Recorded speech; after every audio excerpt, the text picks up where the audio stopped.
You're listening to The Topcast, the original podcast for growth-minded instrumental music and voice teachers since 2015, with your host, Tim Topham. Our mission at Top Music is to empower instrumental music and voice teachers to find and nurture their innate creativity so that they can teach lessons that are innovative, integrated, and inspiring, and that will have a positive, lifelong impact on their students. Join us each week as we interview teachers and creators from around the world and unpack fun and exciting ideas to maximize your teaching and studio business success. Hello, beautiful teachers of the world. How are you going? It's very cool to be hanging out with you again. How much fun is it to be back on the podcast? It's been lovely to hear from a number of you who have emailed and left messages on socials and inside our membership saying, it's so good to have the podcast back. So thank you for all those comments. It's super fun to be connecting with you again. And it's wonderful. I'm so enjoying, I hope you are too, listening to the Top Music Piano podcast with Dr. Rachel Ehring and the interviews that she's running. It's so cool. I kind of now understand a little bit more about why you're enjoying these Topcast episodes, because I'm getting to listen to someone else do the same kind of thing, but with completely different teachers and different topics. So make sure you go and check that out if you haven't already. It's the Top Music Piano podcast. You can search for it wherever you're listening to this podcast. Now, some of you may know that earlier this year in March 2024, I keynoted the MTNA conference in Atlanta. I was incredibly humbled to have been asked by the CEO, Gary Ingle, to present that keynote when I think it was when I was over at the NCKP conference in Chicago in the middle of July. It was an incredible opportunity, and I was very lucky to be given complete freedom to speak on whichever topic that I felt most passionate about. It's also makes things really difficult, can I just say, as a speaker, to have complete freedom, because you really can talk about anything. And given that I've been producing content and videos for 14 years now, I've got a lot of things that I could talk about. So it was challenging for me to narrow it down and work out what messages do I really want to get across to the teachers there. I've got this opportunity to speak to a room of, I think it was about 1,000 teachers. What should I say? And I wonder, if I asked you the same question, what would you talk about? What would you say? Or indeed, what would you most like to listen to or feel like it has caused change in your life by listening to somebody? I think it's a fascinating thing, and I take great note of anyone that gives keynotes now, because I know that it takes a lot of time and effort. It's really hard work, but geez, what an opportunity. So the title of the presentation I gave was Dare to Dream, Why Students Need Your Vision. And I really wanted to unpack why having a vision is crucial for achieving both your dreams and goals in your studio, but also your students' dreams and goals. So I'm going to tell you a little bit more about the presentation in a second, but the reason I wanted to share this is that I realize obviously not everybody can attend live conferences, particularly if you don't live in America. Even if you do, it can be hard to get to, it can be super expensive. So I thought, why not bring that presentation to you? So what you're going to hear is a version of the presentation that I recorded during my rehearsals in the week before I went over to America. So this isn't the live final version. Sadly, we didn't get a recording of that. But this will give you also an insight, I guess, into the kind of preparation that goes into creating and delivering a presentation like this. I did full run-throughs of this regularly in the weeks leading up to the live event, just to make sure that I was comfortable. And for those of you who have seen me speak before as well, I don't tend to read. I just have dot points, or I have slides that I speak to. But for this, I actually did a bit of a mix, because I told a number of stories which were fairly off the cuff, and then I also had dot pointed and more scripted sections of it as well. I wonder if you can tell which bits are which. So the presentation took shape. Really, I started working on this on the way home from the NCKP conference in July 2023, and this was delivered March 2024. So it really was an evolving process over the 9 months, and I went through a lot of iterations. You should see my Google Doc of ideas that sort of started taking shape, and then I'd cross them off, and then I'd refine, and all of those, that it does take time, I find, to put together a really good presentation like this. So to anyone out there who is given this kind of an opportunity, just give it time, because your brain really, a lot of the work you can't just do in one sitting. It just has to kind of evolve over time. And I would talk to people about what I was doing, and the feedback they would give me some new ideas, and all of those kinds of things really contribute to the final work that you're going to hear today. Now, I also want to let you know that a video of this with all my slides is available inside our membership. So I'll put a link on the show notes page, which is over at topmusic.co/episode 369 for all our Top Music Pro members. And if you're not a member, feel free to join and you can grab this. And I share all my keynotes are inside the membership, right back to when I first, actually not all my keynotes, all my workshops, all my presentations right back to about 2013 are all in there, with all of our other courses and things. Now, if this presentation sparks ideas in you and you'd like to unpack this idea of vision a little bit more, I want you to book a place at my online workshop that's actually happening this week on the 11th of June. It's called The 6 Cores of Music Teaching and Studio Business Success, because this visioning idea is one of the activities that we're going to be exploring in that free training. So I'm going to share some more details about that at the end of today's show. But let me introduce the presentation by the promotional literature that we shared with the MTNA about what I was going to talk about. Here's what I said the presentation would be about. Dare to dream. Your students need your vision. Why do parents sign their children up for 6 years of schooling but only want to dabble in music lessons for a few months to see how it goes? Why do so many students give up lessons before they have the chance to build an identity as a musician? Why do some teachers struggle to build a studio that gives them the lifestyle and income they desire?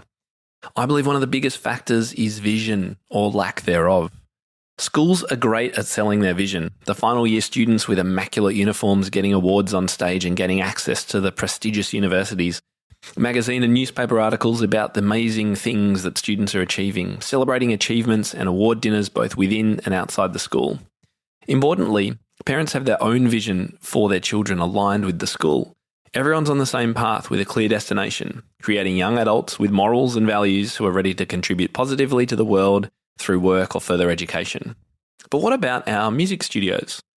Few studio owners take the time to envision their future, both a vision for what their students will be like in the future and where they'll end up, but also a vision for how their studio will look and, importantly, how it will support them financially. Fewer studio owners actually share this vision with their students and families. If music teaching is your career, you need to have a vision. In fact, I believe your students need your vision as much as you do. Having a clear vision for your studio and students is hugely important for student success and longevity. And if you don't think you're much of a visionary, then this talk will give you the confidence you need to give it a go and help you realize that you're already doing it in many aspects of your life.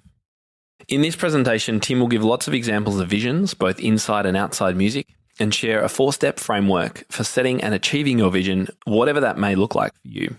In fact, this framework can help you achieve any vision you have for your life, studio or business, music teaching or not. In order to demonstrate how the framework works, he'll explain how it helped him achieve his own vision for no-book beginner piano lessons. Expect lots of stories and an inspiring message to help you craft and share your own vision with the world. All right, if that sounds good, let's take a listen. And remember, you can watch this inside the Top Music Pro membership area if you'd prefer. All right, let's go.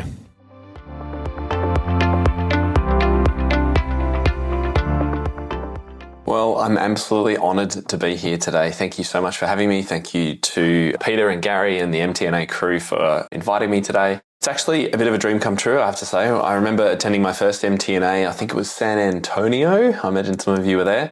And I really, back at that stage, I really wanted, I dreamt that I could maybe have the opportunity to speak on this stage one day. And that day is here. So I'm, as I say, very honoured. It's in fact about 10 years since my first ever conference visit in the USA. So I wonder who was at the NCKP 2015? Hands up. Yeah, I thought there'd be quite a few of you there. So I spoke, here's me presenting then, about getting the most out of teaching pop music. And I have to say, kudos to the NCKP crew. Ryan is here, Sam Holland as well, for allowing this random Aussie from the other side of the world to come and speak at your prestigious conference. And not just speak, but speak on something that was pretty, not revolutionary, but pretty out there at the time, which was teaching pop music. There wasn't a lot of resources back in 2015 being talked about at conferences for creativity and pop music teaching. So it was a great opportunity to be able to speak then. And it was in fact just after I'd created a course about teaching pop music. It was called Piano Flicks. Some of you may have even taken that. And I was teaching at this stage full-time. I was head of keyboard at Xavier College. And it's interesting because as I look back at about this time, this is when I was actually starting to form a bit of a vision about top music and how I wanted the next phase of my career to progress. I'm going to come back to the 2015 NCKP conference because the keynote by Edwin Gordon had a profound impact on one of my most popular courses and frameworks, which I recently put into this book, which I'm very proud to share as well today, which is all about starting beginners off with no method books in the first few lessons. So I was thinking back to my beginner lessons and I thought it might be fun to tell you the story of how mine started. And I wonder if many of you know exactly how you came to be learning music. Why did your parents actually choose for you to have music lessons? Well, I actually know because this little instrument was, I think, the catalyst. And no, don't worry, piano teachers out there, this was not the instrument my parents bought me to practice on, although we've all been in that position, I know. Mind you, this actually only could play one note at a time. It was pretty rudimentary back then. Anyway, I have a family. I'm one of three children, my brother and sister both being quite older than me. And my sister learned piano, so there was a piano in the house, and I was obviously doing a bit of dabbling on the keyboard. And they thought, well, this would be a great time, great idea to get Tim some kind of piano that he can muck around on and have a bit of fun on. The bad decision they made, I think, in this story was that they decided to buy me this piano just before we went on a trip in summer to a friend's beach house near Sydney. And this is a 10-hour drive. So if you can picture 10 hours in an old car like this Ford, which was what we had, no air conditioning in 95 to 100 degree temperatures, then you will know that maybe this wasn't the thing that was going to calm everybody down, because I very quickly realized that one of the funnest things to do and listen to was this demo. I'm not going to play it anymore because that is a real earworm and it will get stuck in your head for the rest of the day. Anyway, needless to say, I drove everyone absolutely crazy with this in the car all the way to Sydney. And then while we were up on the holiday, I obviously used it a lot because when we came back from the holiday, I did survive, and this survived too. I really don't know how. How did we actually survive long car trips before everyone had headphones and iPhones and iPads? I'm not even too sure. So everyone was listening to me muck around on this. Yeah, how it wasn't thrown out the car window, I'm not actually sure. But anyway, we got home. They'd obviously heard me dabbling a little bit on this and thought, well, maybe Tim's got a few skills here. Maybe we should get him some lessons. And so that's exactly what they did. And they connected me with this amazing person called Miss Mac. And if you have read the AMT article that Leela Viss put together about me a couple of editions ago, you'll know that she was a huge influence on my life and my playing and music more generally. So fast forward about 20 years now to 2007, and I just started teaching piano again after holding a variety of jobs. I taught at schools in the UK and Australia, and I'd taught PE and maths and music and outdoor education and health, and I'd been a relief teacher, I'd been a head of campus, I'd just done a whole lot of different things, but I decided that it was time to come home to Melbourne. And my new vision was I wanted to be a dance music producer. It was my clubbing phase, I guess. And so I thought this would be kind of cool. I'm going to make cool remixes and make lots of money from being a DJ and dance music producer. So I gave myself about 3 years to do that. I very, very quickly realized that spending 30 hours on a track and then getting no income for it was not perhaps the best use of my time. I was enjoying it, but it was certainly making no income. So again, I was doing a lot of substitute teaching and I was doing a lot of piano teaching. So I pretty much, like anyone at this stage in their piano teaching career, took on any student I could from age 7 to 70, I think was about my oldest. And I even bought a motorcycle so that I could get around to all their houses. I was a traveling teacher, get around to their houses more cheaply. And I just literally taught anyone who I could find. And I really started loving it. And it was bringing me income, which was a benefit because the other work certainly wasn't. So I started to form this new vision in my mind. Okay, dance music, maybe not. But piano teacher, I actually really like this. I think I'd like to be a full-time piano teacher. So one of the schools where I was relief teaching gave me some part-time work, I should say, in their music department doing some piano teaching, which was fantastic because it got me engaged and they could see that I was really connected and interested. And eventually they offered me full-time work in the music department teaching music as well, classroom music. And I have to tell you a funny story actually, because one of the classes I was given to teach was Year 7 band program. Now, here in America, the situation is a little bit different with regard to music lessons. So for Australian students, if they're going to have a flute lesson, violin lesson, piano lesson, they'll actually come out of their regular class. So they'll leave maths for 30 minutes or science or whatever it is, go and have their lesson and then go back to class. And this is quite normal. Whereas I know here it's more about band programs is where you learn about your instrument.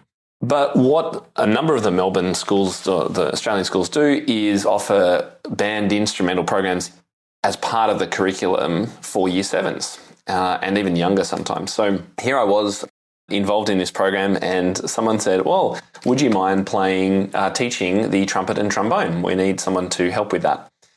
And I thought, okay, I guess I could give it a try.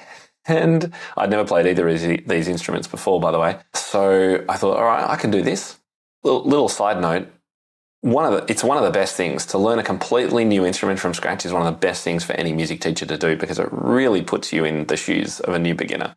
Anyway, so I went and had a lesson with the trumpet teacher just to get my embouchure right and be able to make a sound at least. And then I spent the summertime actually learning how to do it.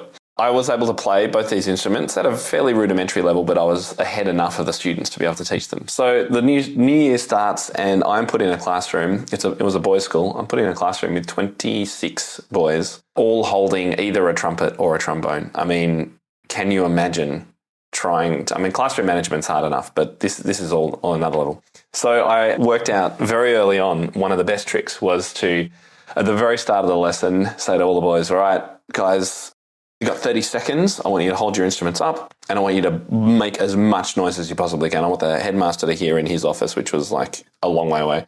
And they would just go 1, 2, 3, go. And they would blast and everyone would complain. It would be fantastic fun.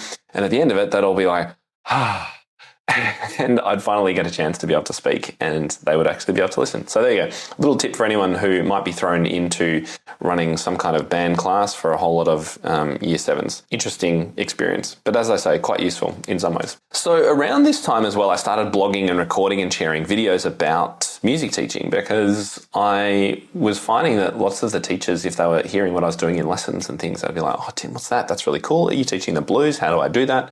So I started recording these videos and writing about my experience and trying to help teachers get a little bit more creative.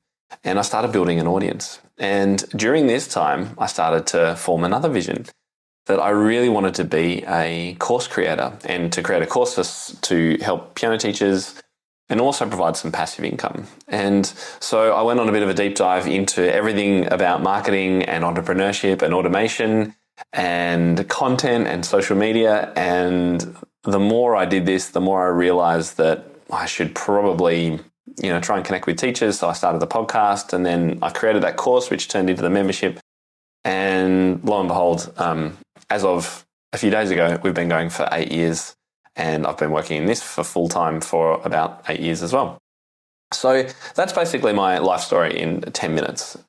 And I'll tell you why I've gone through all this in just a second, but I did want to mention too that I've put together some handouts from today, plus a bunch of my best resources. I thought, let's just give you a whole lot of great stuff as a thank you for coming along today. So they're available at topmusic.co/handouts if you want to go and find that, just so you can concentrate and not worry about taking too many notes today, if that helps. So this talk isn't meant to be all about my achievements.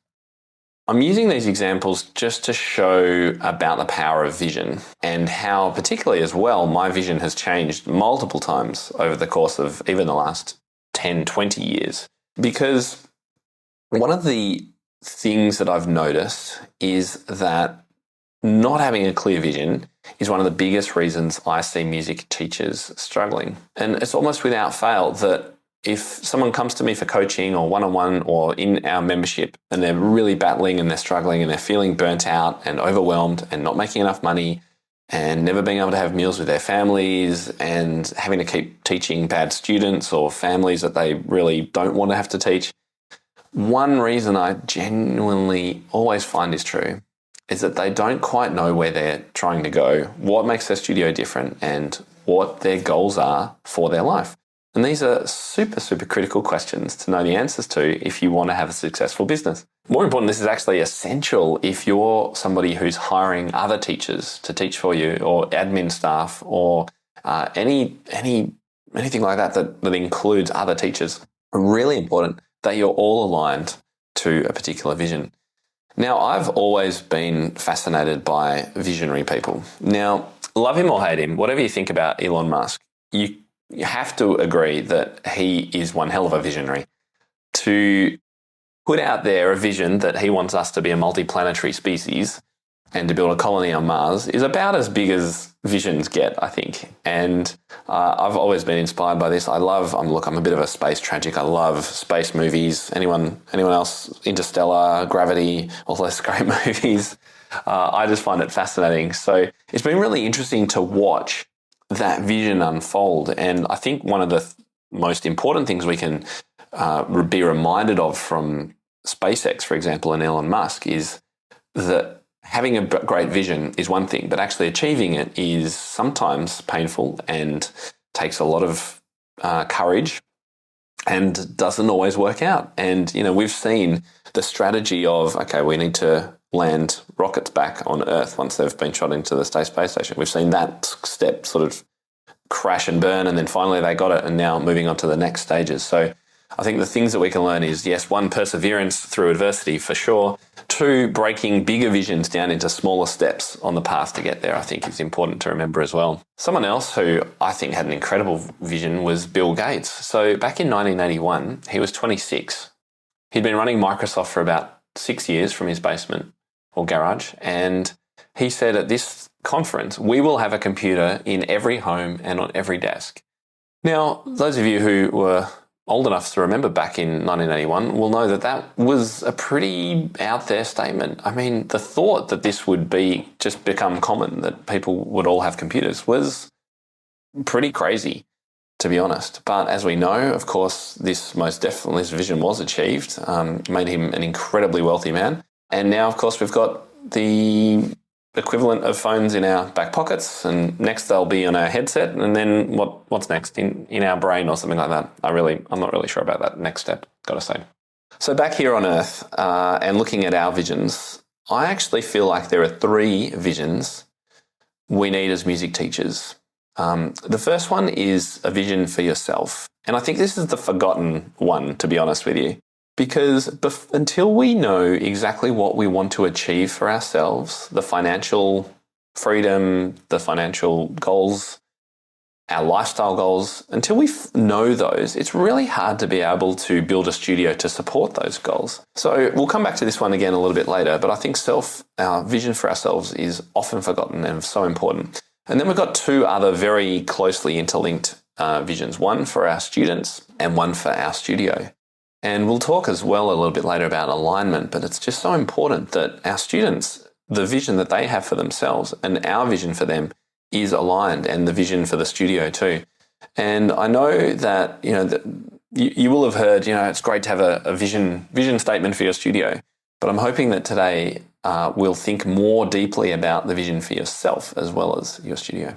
I just want to make the point that having a vision that's actually written down is even more powerful, and definitely when it's shared, it's even more powerful again. And that's another step. Sometimes we just have a vision, we've got it in our head, but we don't actually share it out, and there can be lots of power that can come from that, which I'll talk about later.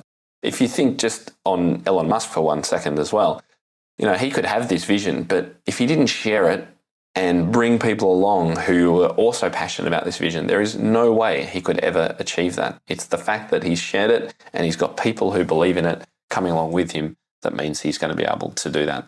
The other reason I talked about my story at the beginning was that I've come to realize over the last 20 years or so that there seems to be a bit of a process, a flow to the way that I take my ideas from a dream to a reality. And so the first step in that process is actually what I call the dream phase. And these are my 4D framework.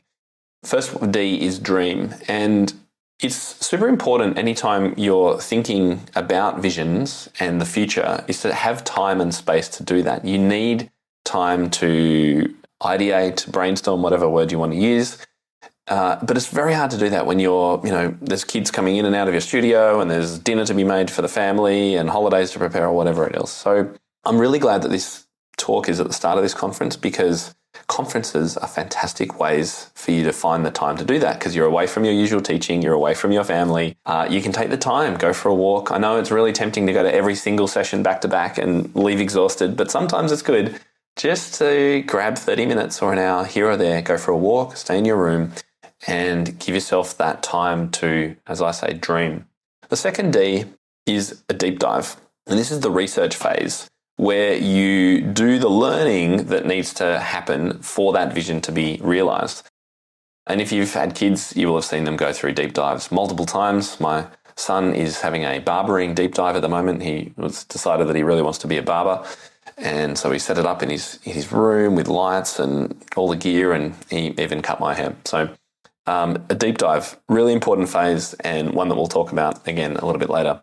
The third D is design. And this is where you actually structure and plan out how you're going to take the steps that are needed to achieve that vision. And then finally, and most excitingly, is to dare. And I think, and I use this word, it's not to launch or to release, it's to dare, because you have to have the courage to dare to share your vision or your product or service or whatever it is with the world. And so, as an example, I thought, why don't I show you how this framework had helped me achieve one of my whole life visions, which was to finally write this book. And I imagine some others in the audience have either wanted to write a book or have actually successfully written a book. So this goes back to 2010, when I was starting to really get into the piano teaching.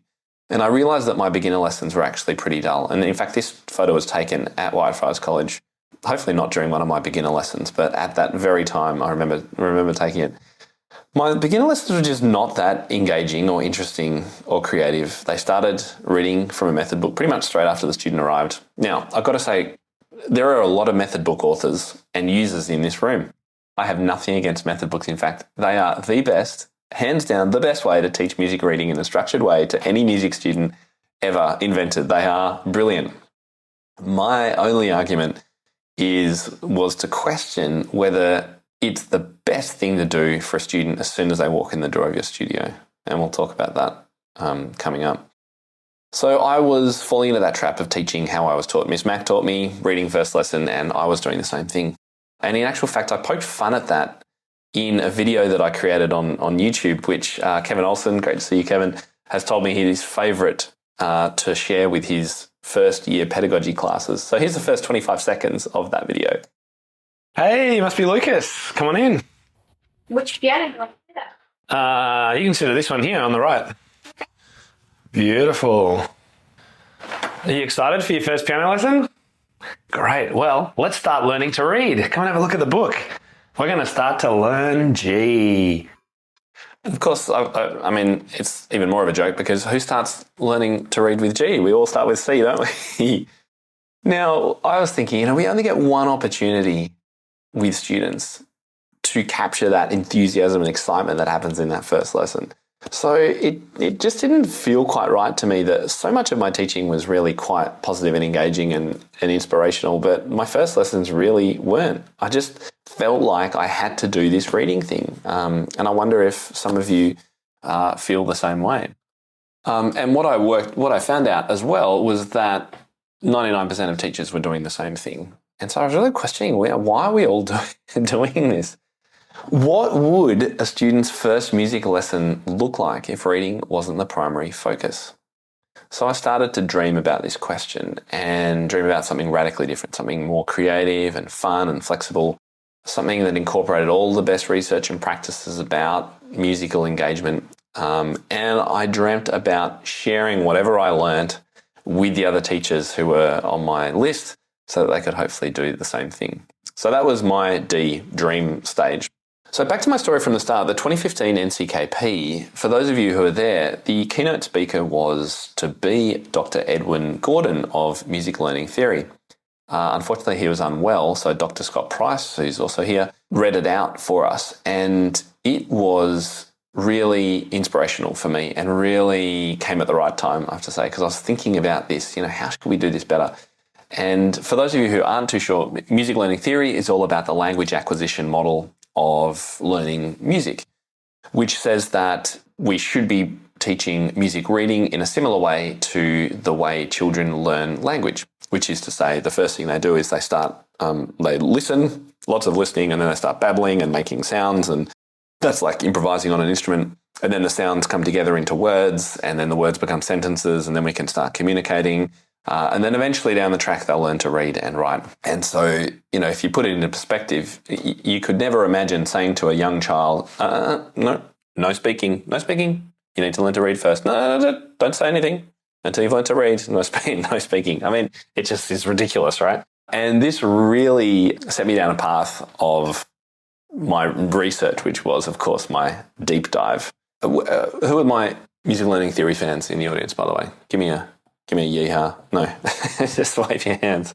So I went on a huge deep dive. I learned everything I could about Kadai and Orff and Dalcroze and music learning theory, and I interviewed lots and lots of people. I went to lectures and masterclasses and conferences and read every book that I could find, and I just went as deep as I could in trying to understand what is the best way I could do this. All right. Now, look, I know that you've already deep dived many times in your past. So I want you to think about a time that you've had a deep dive.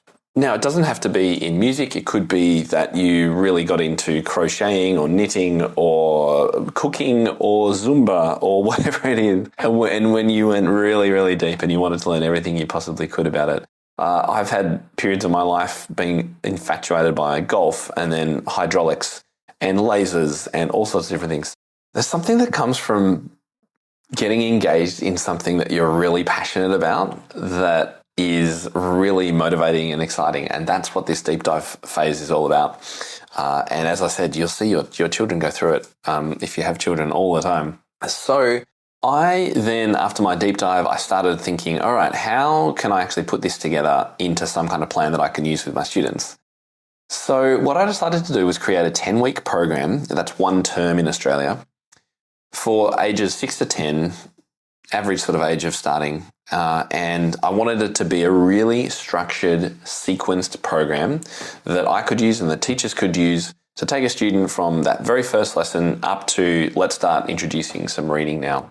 I was really passionate about normalizing singing. I wanted singing and oral experiences to just be a regular part of music lessons. I think that's one of the biggest missing factors in music lessons today is that we don't normalize singing in those first lessons. So it becomes much harder when students are older to get them to sing.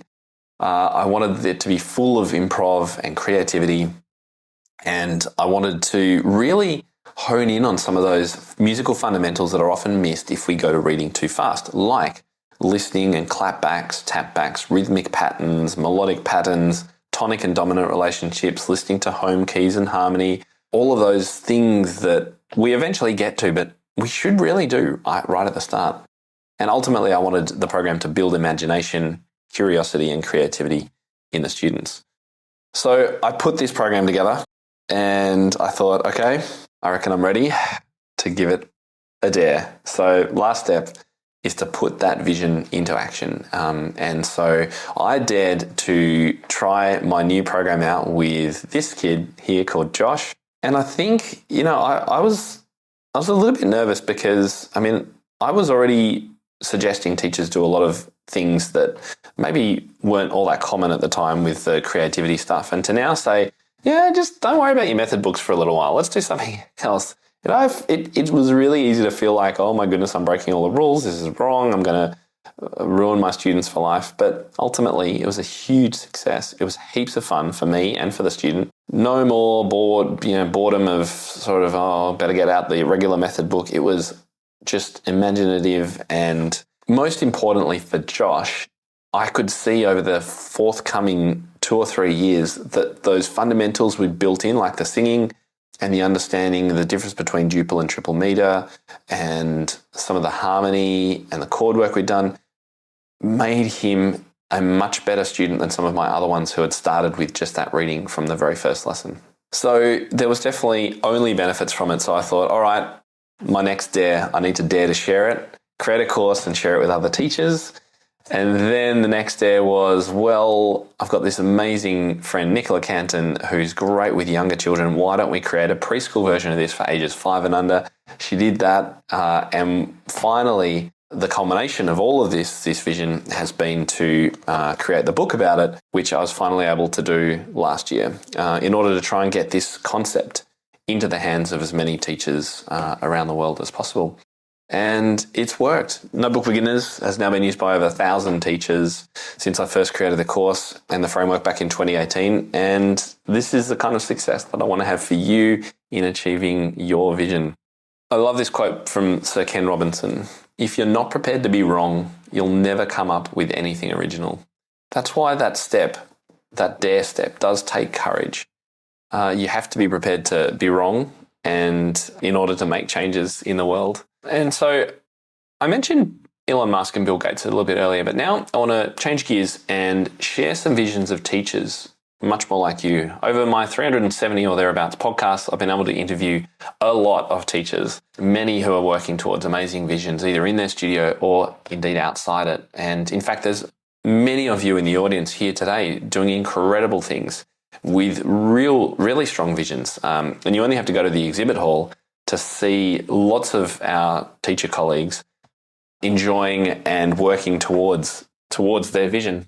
So the first person I want to introduce you to is Ellen Sample. Ellen's one of our Evolution members, and she has been teaching most of her life and decided that she really loved teaching the littlies, the youngest beginners, and doing it again, similar to me, that with a really creative side angle, and also using some of those concepts of music learning theory. And so she decided she really wanted to create an elementary classroom program that could be used by teachers in schools. And so in this image here, I'm connecting her with Bill Henry from Mr. Henry's Music World, who's a very well-known online YouTube celebrity, I guess, for want of a better word, who's also an elementary music teacher and a friend of mine. And we connected her, and her Musical Minds curriculum is now being tested in schools, and particularly by Bill. So that's been an incredible time for her to see this vision come to reality. And I was just speaking to her the other day. She's now moving on to like the sight reading component of this and building on it, and is ever motivated to keep going. Another one of our Evolution members is Linda Gould in the top left of this screen, and below her, Rhonda Boyle from Australia. And in this episode of the podcast, I was interviewing them about the world of narrow-sized keyboards. They're all part of a group called PASC, Pianists for Alternatively Sized Keyboards, and are very passionate about seeing the vision realised where students and teachers and everybody in the world has access to narrower-sized piano keys. And they're on this quite a crusade. And Linda has actually taken this a step further. Her vision was to have digital instruments that are narrow size with narrow size keys. And she couldn't convince any of the big manufacturers to take up this challenge or to work with her on this. So she thought, you know what, I'm going to do it myself. So she's funding and has found a person to manufacture these narrow sized keyboards, digital keyboards, which she's now selling online, which I think is an incredible tribute to her tenacity and also her vision. And I want to play you a really quick clip from an interview I did with Nick Tucker from the Spark School of Music in Minnesota. I interviewed him last year about building his studio. He told me he's actually started, as he's a drum teacher, started in the basement of his house. But that didn't go down so well once he had a baby. And his wife said in no uncertain terms, this drumming and having a baby is not going to work. So he had to hire an external space. It was too big for just him. So he found some other people, other friends who were teachers who could come and work with him. And lo and behold, the Spark School of Music was built. In this clip, I asked him towards the end of the interview, all right, so you've got this multi-location studio, lots of teachers, lots of different instruments. What's actually next for Sparks? And ultimately, the vision is I would love to own a single. So we condense down to one single location. And I'm talking 100,000 square foot building. And we have gymnastics, karate, music, dance, art, a preschool, a swim school. We want to just become a hub where kids can come and they can go, oh, well, I'm here to try and find what fuels me and what gets me excited. And if that's art, well, then I know that I can go over here and I can do art. If it's music, well, I could stop art and I can come over here and I can do music. And additionally, so that's the benefit that we see for the kids. And then for the parents, as a parent of a 5 and a 7-year-old, I'm like, man, how sweet would it be to have one spot I have to go to drop off my kid for every single activity. So we're pursuing that. So within the next 3 years, our hope would be that we can open our next plan is to open up a preschool. And so we would like to have a small preschool that then it's an arts preschool where we'll take kids and we'll feed them into our music program. They'll get exposure to dance and they'll get exposure to, art and whatnot, all within our building. Now, that's a pretty enormous vision, which is what excites me when I hear people talk about it. And, he's incredibly passionate about this. I do want to mention too that just because you do have a vision, just as Elon Musk has realized, doesn't make it any easier necessarily, but it does give you purpose and it gives you direction and it helps keep you aligned, which I think is really important. So how do you go about forming or creating a vision if you've not really done this before? I'd like to spend the last bit of our time together talking through how I guide teachers who come to me with some of these struggles and the burnout and looking for coaching. How do I challenge them to think about their vision? And all of this forms part of the dream stage. So that's why, again, this timing is great, because if this is something that interests you and you feel could be valuable for you, then I really encourage you to try this out during the conference at some stage. So there are 3 questions which I'll go into a little bit more detail of in a moment. Well, the 3 questions are, where do you see your studio or music business in 5 years from now? Now, lots of you are probably going, oh my God, Tim, that's so cliched. I could have made this up myself. The fact is, some of you might be thinking, well, thank goodness I'm going to be retired, so I don't need to worry about that. But this is, yes, it is cliched, but it's cliched for a reason, because indeed it is important and it does get you thinking about the future and where you're actually trying to take your studio. Some of you may also be wondering about mission statements. I believe strongly having a mission is important, and there's quite strong links between mission and vision. But vision is the one we're talking about today. It's the where are you in the future? What is that? What does that actually look like? Second question is how much money are you making and how many hours are you working? And the third question is, tell me about your dream student in 5 to 10 years when they're ready to leave your lessons. What are they like and what is their mindset? Now, another thing that I want to reiterate is that the vision you have for yourself and your students should inform the structure of your studio and the content of your lessons, not the other way around. So if you are having struggles, or you're just in fact getting started, I know there's a lot of collegiate teachers here. If you're just getting started, try and use these questions and this vision to set the structure for your studio. And let me show you how these are actually linked. So these are our 3 questions. If we just take that first question, how much time and income would you like to be making in the future, should inform your studio and business structure. It'll also inform your non-teaching activities and other ways of generating income. Because if you do want to make $150,000 a year and you only want to teach 20 hours a week or 10 hours a week, you're going to need to structure your studio in a particular way. It's probably going to involve groups or something like that. And those 2 areas, studio structure and any non-teaching activities and ways of making income on the side, church jobs, accompanying, all those kinds of things, will also be informed by where do you see your studio in 5 years? Because it's that vision, what does it actually look like? What would you like your studio to be that's important? Now, when you ask yourself about your dream student in 5 to 10 years, this is going to have a direct relationship to the lesson content that you prioritize and any value-added activities, so your recitals, your pop showcases, your masterclasses and lectures and workshops, all those things are all going to be dictated, or should be, by where you see your dream student. It's also going to affect your studio structure too, because if your dream student is one who can play readily at the drop of a hat with any other musician or be able to accompany other musicians, then you're going to need to structure your studio in a way that your students can experience that somehow. Similarly, if your dream student is someone who has incredible technical mastery and confidence and wins competitions, that's going to speak to a certain way for you to be focusing on your lesson content and the recitals and things that you run. Now, at Top Music, we believe strongly in a student-centered approach. It's one of our key pillars. And this concept comes from self-determination theory, which many of you will have heard of, which really just states that self-motivation is strongest when students have agency or autonomy in what they're learning. And we believe this changes hugely over time. So when you take on a 6-year-old, their autonomy may be sort of 5 to 10%, and you're going to be taking on about 90% of the control and direction and things. When a student is 60, it's probably flipped the other way. They're going to need sort of 80 or 90% autonomy and control and direction, and you're going to be stepping back a little bit. And we have to walk this continuum the whole time with all our students, and it changes for our students as well.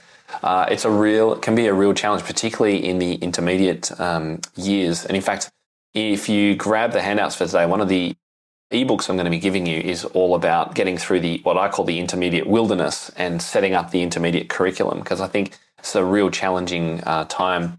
And in actual fact, in the book, one of the things that people have told me they love most are the self-assessments. There's 4 self-assessments in here where you can rank yourself on an assessment. And we have one for how student-centered is your teaching right now. So that's something that you can do if you grab a copy of the book. And I'll put you into one of 3 buckets and then give you some suggestions as to ways that you could think about this part of your teaching. All right, so let's go through those 3 questions with a little bit more background so that you could actually try this out. Tell me about your dream student in 5 to 10 years. So the first idea, I think, is to take the time to dream, but also to think about what is the ultimate student that you're creating in your studio right now. And we ran an online program called the 5-Day Piano Pivot, I don't know, probably 5 years ago now online. And we used this diagram, which you can grab from the handouts as well.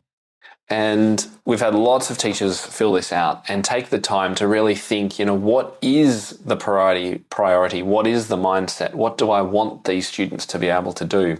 And you can ask yourself questions like, what kinds of students would you like to teach? That could be age, it could be ability. What kinds of students are you trying to develop? What are the skills that they are going to come out with? What skills will they have when they finish? What mindset will they have? And what place will music hold in their future lives?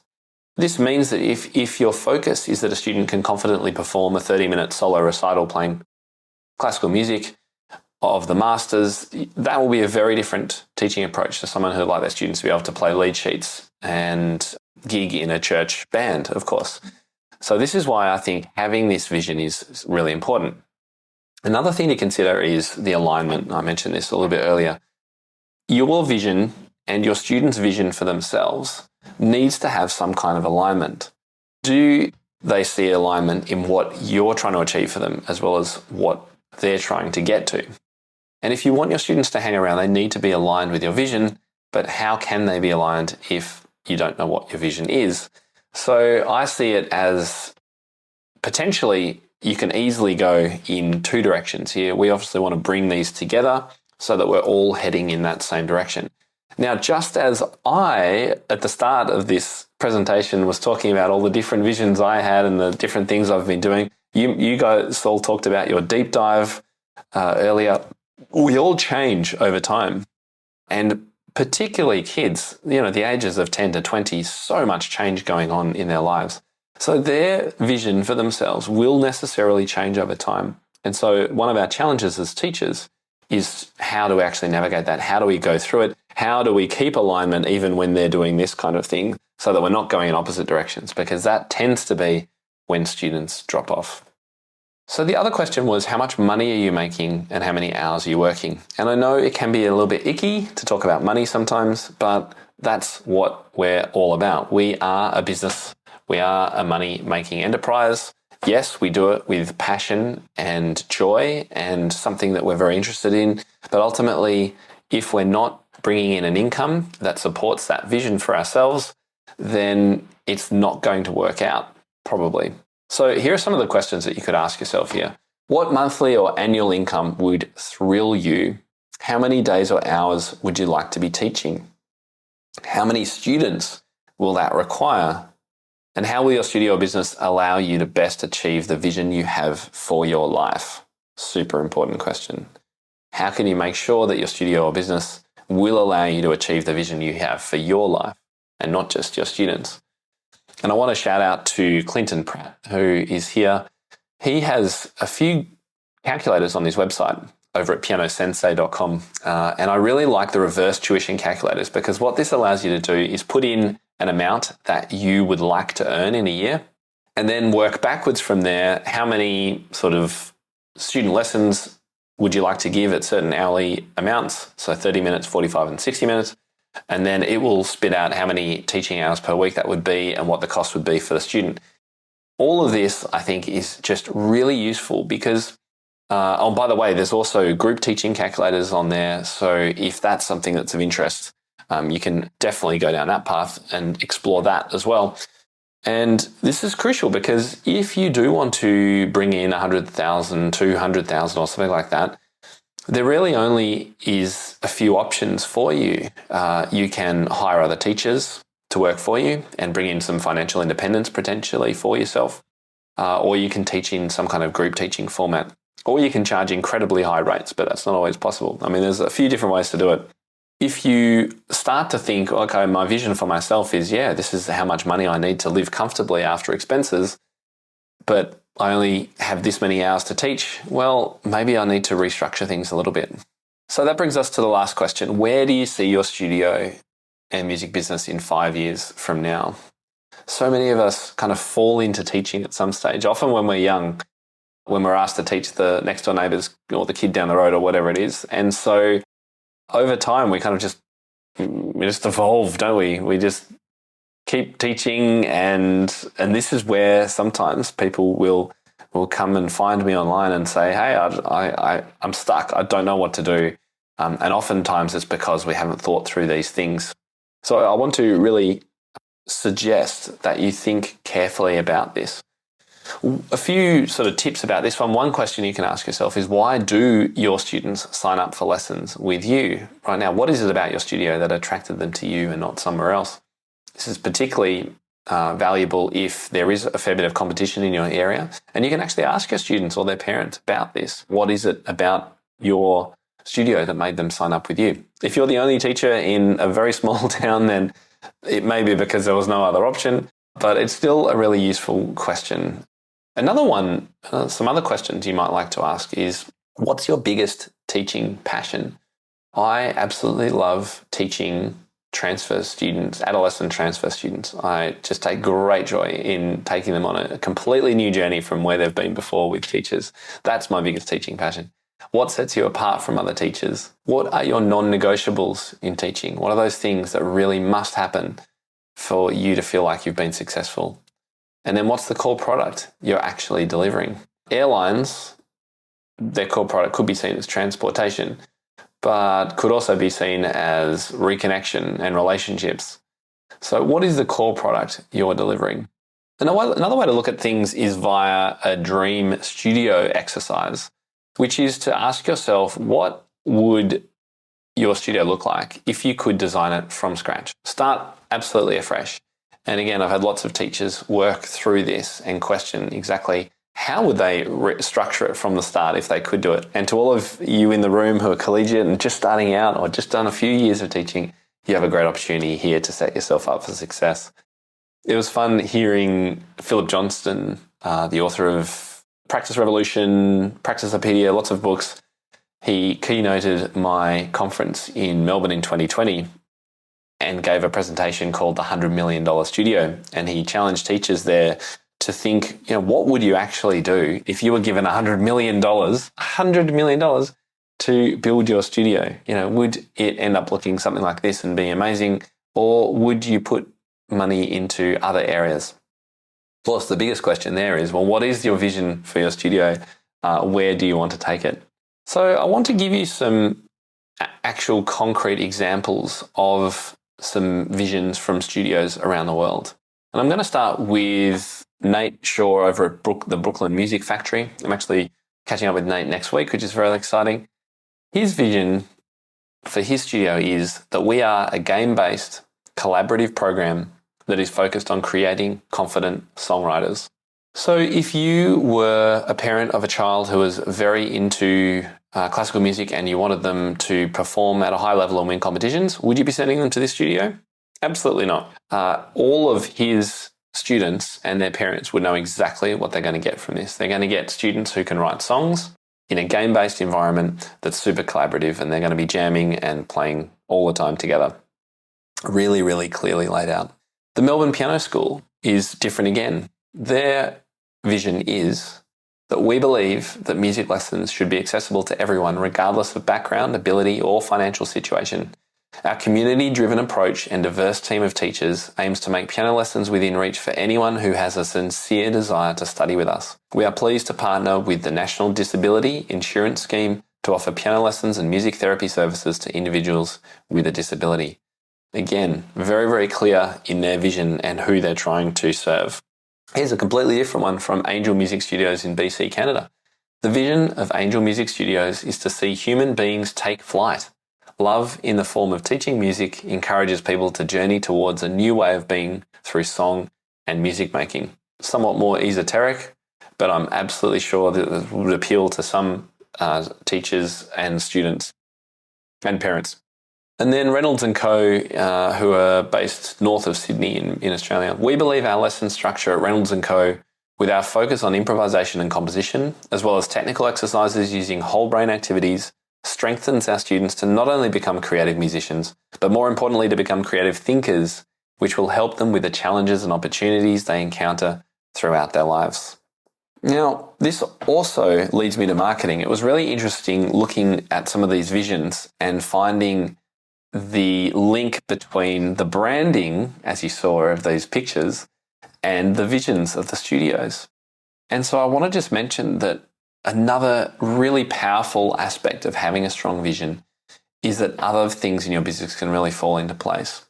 Often been in Facebook groups and online where people have said, oh, I've just got this new studio logo. Which one do you like? 1, 2, 3, or 4. It's like, well, I mean, 4 looks good, but what's your vision? What's the studio trying to achieve? Are you a more contemporary, upbeat jazz band kind of program, or is it a more traditional one? What are you doing? Because that will dictate.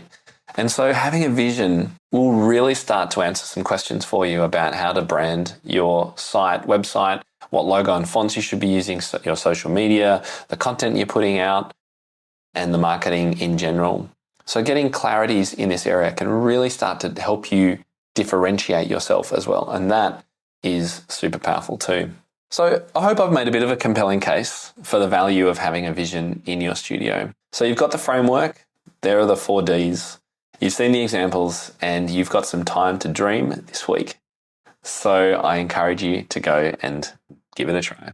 Now, as we mentioned earlier, achieving a new vision is hard, and particularly if it's quite different to where you might be right now. And I just want to say it doesn't matter what's happened in the past. If you launched something last summer and you tried a new summer camp, or you tried selling some songs or arrangements or whatever it is and it flatlined and didn't work, that's okay. Just who cares? Like, we can move on from that. Here's how to improve your chances as we go through this time. So a couple of quick tips. Write it down. And as I've said, even better, share it and tell the world. Use the design stage to break things down into smaller steps and celebrate the small achievements. You're not going to be able to achieve the full vision necessarily straight away. This book was, it was 10 years, 14 years really in the making when I think about it. And use the vision. The vision can also help you say no to things. It can give you, that put blinkers on or blinders and really sort of help you focus. And I think that's extra important at conferences like this, because you're going to be absorbing so many ideas. You're going to be taking lots and lots of notes. And it's super easy to be overwhelmed and just go back to your old habits. So I've always said just do one thing. That's a good start.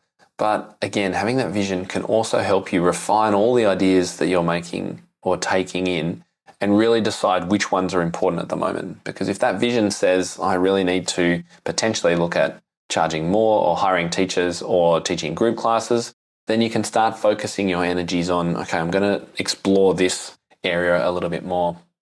And my two other recommendations would be to have an accountability partner of some sort. A mentor or a coach can be hugely useful for you in this. And also joining a community. We're an amazing community here of MTNA. You've got your local MTNA chapters to join, and you've got a number of online communities. You've got Facebook groups, not quite as powerful, but at a pinch they'll do, I guess. And I thought I might just finish with a fantastic quote from Angela Miles Beeching, who keynoted this conference a number of years ago. She came on my podcast as well a few years back, and she had this to say, which I think is a great way to summarize what we've been talking about today. Sometimes people are waiting for permission to dare to be the person that they can be. So if this is you, my takeaway message from today is permission granted. Hope you have a great conference.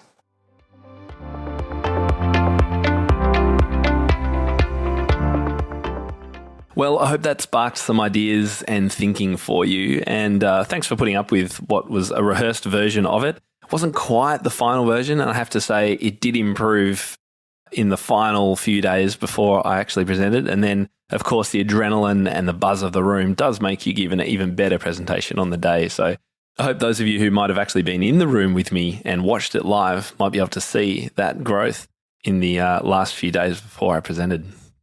After I delivered that speech in Atlanta, I had teachers of all ages and stages come up and share how much it meant to them. Some teachers told me it was a bit uncomfortable to hear, as they'd known for a long time that they weren't really heading in a direction that they wanted and needed the kick in the butt, which was their words, by the way, which I was able to give them.